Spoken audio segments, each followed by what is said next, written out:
What are you expecting? What are you expecting from me today in asking this question? Magic powder?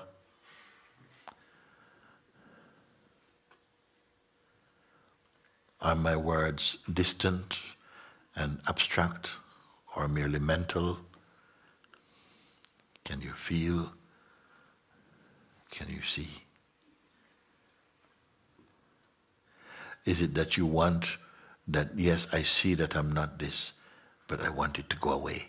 I want to go away.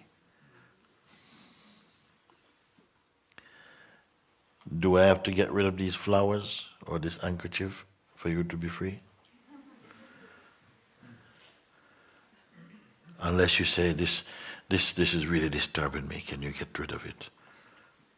And then the one who is saying, this is disturbing me, can you get rid of it? This one will not be free. This one has to get rid of himself.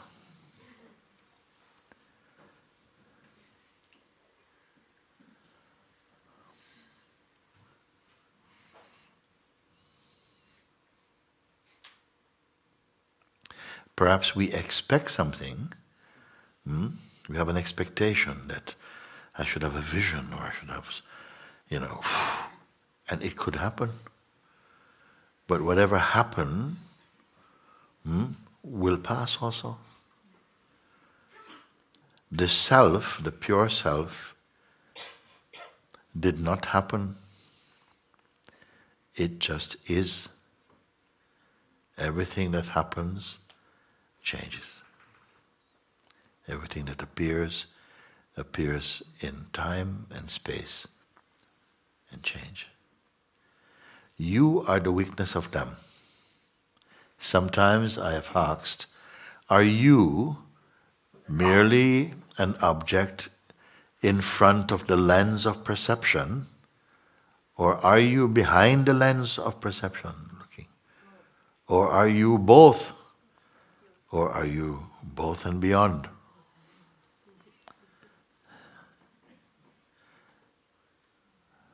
Food for contemplation.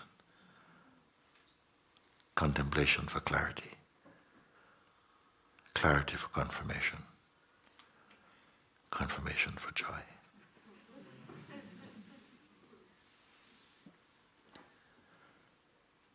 Could it be the difficulty that we experience is because you expect something to happen?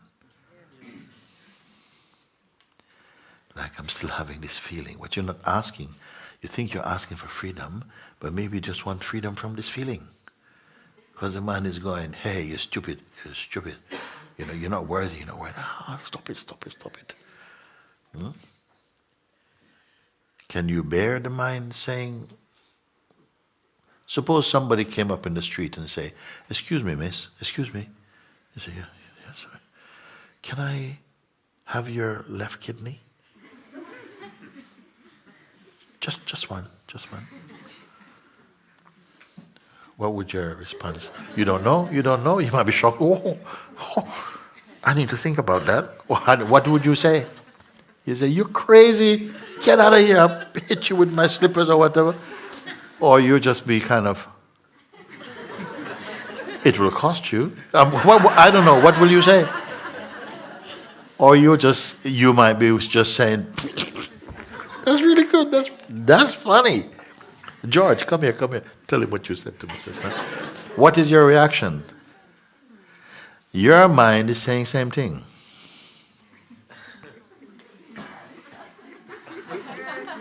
But it says something and you go, oh my God. Guruji, can you get rid of him? I said, no, you get rid of him. I don't see him. He's your own personal ghost. Nobody else sees him. They only hear about you talking about him. Could it be that we are just wanting to stop what we feel is a voice speaking inside us, saying things we don't like? Must it stop for you to be free? This is what I want to ask.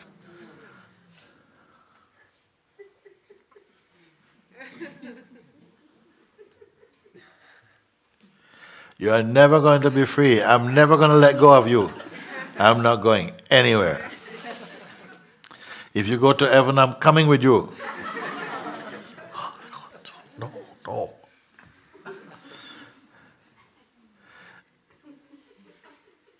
Is this what is stopping you from freedom? Huh? Attention to it. The what? Attention to it. Attention to it. What does attention to it? Yeah?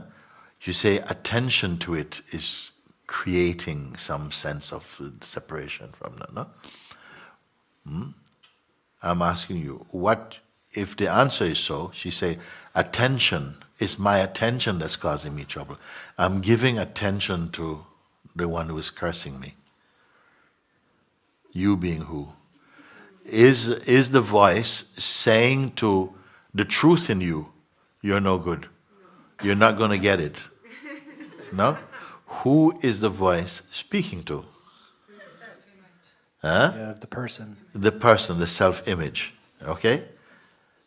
What will determine if the person is true or not? Whose belief?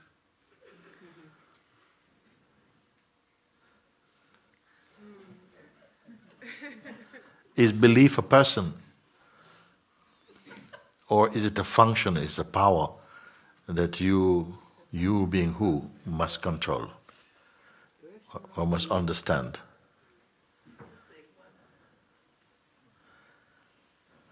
Are we getting somewhere? Yes.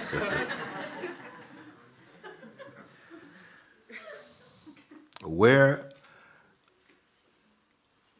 is any conversation like this happening in this world?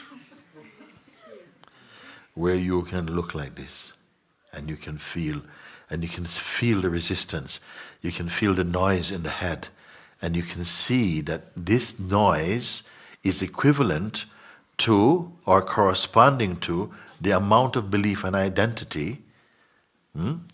Maybe this voice is speaking not to my true self, but to the idea I have of who I am. And the idea I have of who I am is suffering from its own projections.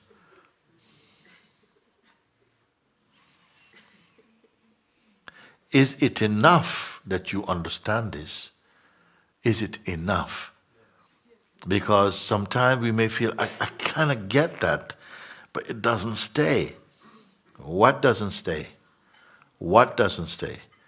Well, I would say to you in that case, soften yourself, open your heart up to grace. Because maybe you're still too much thinking you are the person who is going to get this. And that this is a personal achievement. It is a universal achievement, if you want to say achievement at all.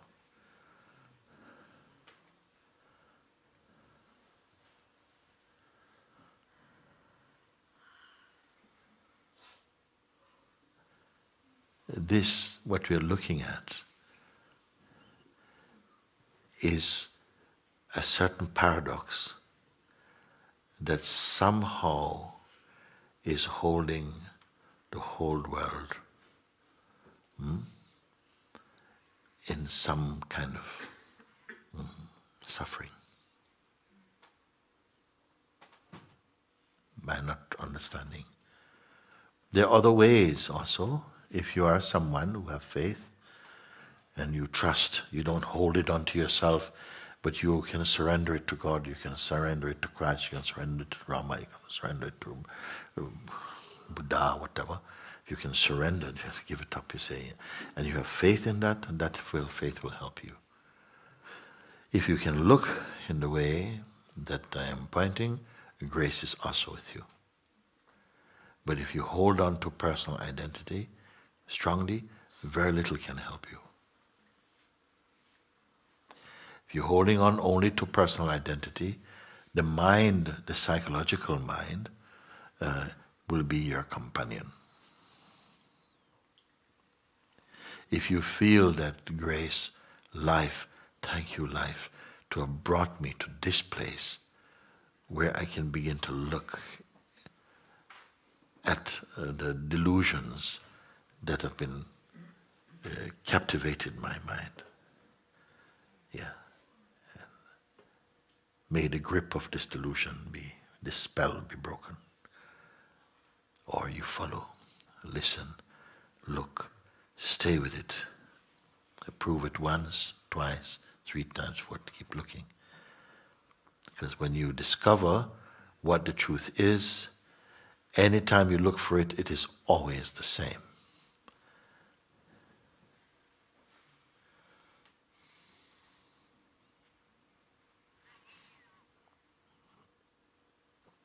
So it is a good question being asked today. Is it that your question is asking me, can I show you what the truth is? Or can I get rid of the thing that makes you feel that you're separated from the truth? And there's a voice that is speaking to an identity that you are taking ownership of and saying, yes, please stop him from telling me. And so that me stays in place. That me wants a victory. But that me has created the problem.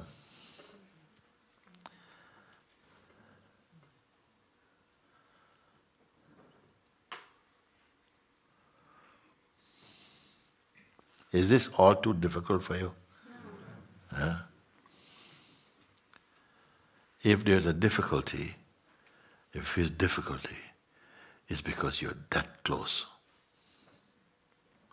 It's too difficulties come in when some people come and do not experience any difficulty because they're just not interested, basically. They're like, what are you guys talking about?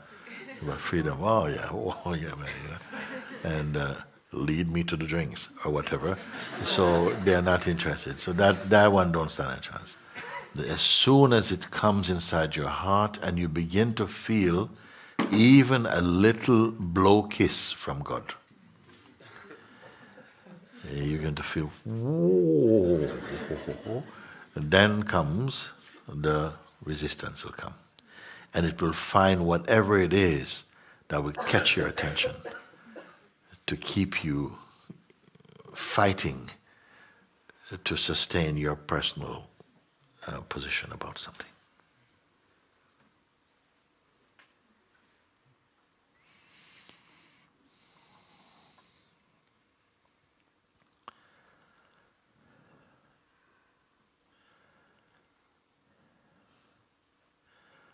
You are primarily and essentially spirit.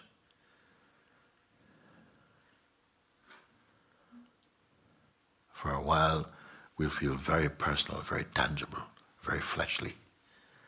But the more the consciousness gets refined, that wisdom comes up inside, grace comes, this heavy garment of personhood begins to lift away. Then you can bear your own emptiness, your own silence. You can feel the immensity of being. Otherwise, where the false identity feels secure in its limitations. It gives it a sense of privacy. Loves being private. But your growth is naturally revealing your universality, the great love, the great peace.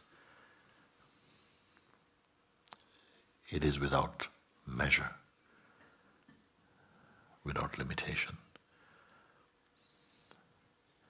You sense everything in your life that you have experienced, emotions and feelings and thoughts, fears, whatever, things, people, all these things, they are limited. And you, who have been experiencing them from a personal standpoint, are also limited. But there's a you inside you that is unlimited. This you must find. The you-less you. And where is it?